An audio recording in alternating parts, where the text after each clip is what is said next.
दिल्ली चुनाव में पहले वोटर लिस्ट में खेल के आरोप, बीजेपी और आम आदमी पार्टी अब आमने सामने है। दिल्ली के पूर्व सीएम केजरीवाल ने आरोप लगाया कि दिल्ली में ऑपरेशन लोटस शुरू हो गया है, जिसकी शुरुआत केजरीवाल के विधानसभा क्षेत्र से हुई है। केजरीवाल ने आरोप लगाया कि उनके विधानसभा क्षेत्र में 15 दिन में 12% वोटों में हेराफेरी का खेल खेला गया।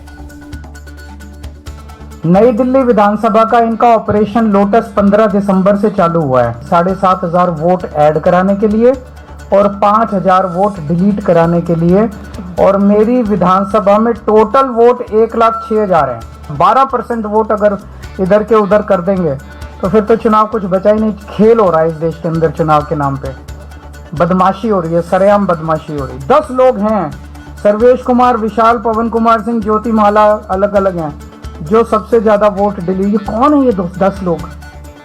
किसके इशारे पे काम कर रहे हैं? ये कोई समाज सेवा कर रहे हैं क्या? डोर टू डोर वेरिफिकेशन करके? कौन है ये लोग? क्यों मास डिलीशन के लिए डाल रहे हैं ये लोग? कोई समाज सेवा तो कर नहीं रहे। किसके इशारे पे काम कर रहे हैं ये लोग? फिर हमने वेरीफाई किया कि वाकई ये लोग डिलीशन के लिए, हमने 500, इन्होंने जो एप्लीकेशन डाली थी 500 लोगों का वेरीफाई किया, जिसमें 408 अपने रेजिडेंस पे रह रहे हैं 20-20, 30-30 साल से। इसका मतलब गलत मौजूदा वोटर्स के नाम डिलीट किए जा रहे हैं। जो लोग एग्जिस्ट करते हैं उनके नाम डिलीट किए जा रहे हैं। इसके बाद आप सांसद संजय सिंह ने भी बीजेपी पर हमला बोला और दिल्ली में बीजेपी पर वोटर लिस्ट से लोगों का नाम कटवाने का आरोप लगाते हुए कहा कि बीजेपी वाले मेरी पत्नी का भी वोटर लिस्ट से नाम कटवाने के लिए 2 बार एप्लीकेशन दे चुके। साथ ही उन्होंने यह भी कहा कि बीजेपी ने मुझे इसलिए टारगेट किया क्योंकि मैं यूपी और बिहार वालों के लिए आवाज उठाता हूं। और इन्होंने कहा कि संजय सिंह को भी अब सबक सिखाना है। यह बहुत बोलता है, पूर्वांचलियों के हक में बोलता है, यूपी बिहार वालों के हक में बोलता है, इसको ही सबक सिखाओ पहले। तो उन्होंने क्या किया कि नई दिल्ली विधानसभा क्षेत्र में, जहां के विधायक श्री अरविंद केजरीवाल जी हैं, वहां पर हमारी पत्नी अनीता सिंह जी का नाम कटवाने के लिए एप्लीकेशन दे दी। और एक बार नहीं दी, 2 बार दे दी। 24 दिसंबर को और 26 दिसंबर को। हमारी पत्नी अनीता सिंह जी जौनपुर की रहने वाली हैं। ये भी पूर्वांचल से हैं। मैंने पूर्वांचल का मुद्दा उठाया, यूपी बिहार के लोगों का मुद्दा उठाया। तो अब इस बात पे लग गया कि इनको ही सबक सिखाओ। केंद्रीय मंत्री हरदीप सिंह पुरी ने आम आदमी पार्टी के आरोपों पर पलटवार किया और केजरीवाल पर निशाना साधते हुए कहा कि केजरीवाल बीजेपी पर खुद रोहिंग्याओं को बसाने का आरोप लगाते हैं, जबकि आम आदमी पार्टी ने वोट के लिए रोहिंग्याओं को बसाया है। साथ ही उन्होंने कहा कि केजरीवाल आज कुछ बोलते हैं और जब उनका झूठ पकड़ा जाता है तो वो पलट जाते हैं। ये वही केजरीवाल और वही आम आदमी पार्टी है जो कुछ समय पहले कह रही थी कि हम लोग में भारतीय जनता पार्टी रोहिंग्यास को यहां लाए। ये खुद कह रहे थे, ठीक है। उन्होंने ये भी कहा था कि हमने पता नहीं क्या स्टेटमेंट दिया, हम सब क्लैरिफाई कर चुके हैं। आप मेरे को एक चीज बताइए, आपको लगता है कि रोहिंग्यास जो हैं, मैं अब वो अमानतुल्लाह खान है या कौन से उनके विधायक, उन्होंने कहा कि वो उनको हर 10,000 रुपए महीने भी देते हैं, सेटल भी करते हैं।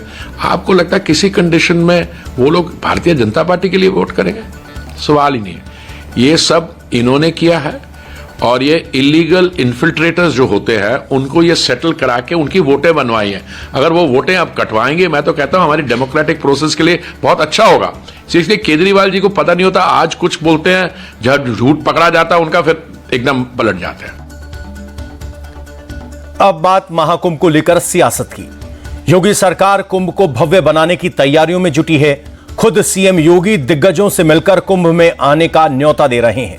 इस बीच योगी के निमंत्रण पर अखिलेश यादव ने सवाल खड़े किए। अखिलेश ने कहा कि कुंभ में निमंत्रण नहीं दिया जाता। इस तरह से आयोजनों में लोग अपने आप खुद की मर्जी से पहुंचते हैं। कुंभ में निमंत्रण नहीं दिया जाता है। कुंभ में अपने आप लोग आते हैं, आस्था से आते हैं।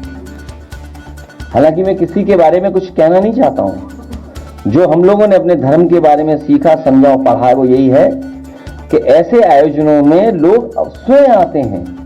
जो वहां करोड़ों लोग आएंगे तो उनको निमंत्रण दिया जाता है, वो अपने आप आते हैं।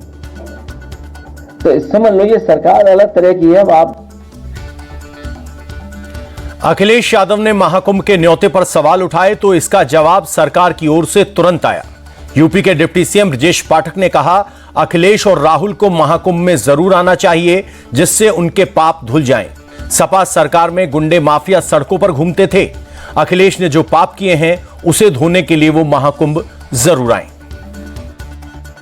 महाकुंभ का सवाल आपने उठाया है।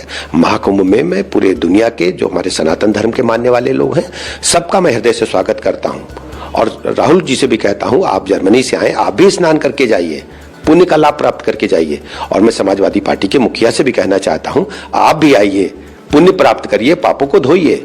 ये सबके लिए महाकुंभ का एक ऐसा अवसर सनातन धर्म मानने वालों का है। सबका मैं हृदय से स्वागत करता हूं। और आपको अभी भी उत्तर प्रदेश राज्य का जो आपका शासन काल था, आपको याद आता होगा किस ढंग से बहु बेटियों की इज्जत आबरू लूटी जाती थी।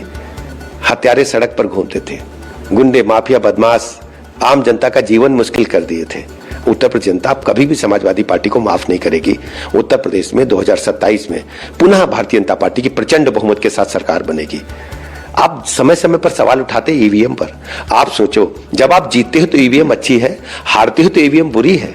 ये दो रंगी चाल उत्तर प्रदेश जनता कभी आपकी स्वीकार नहीं करेगी।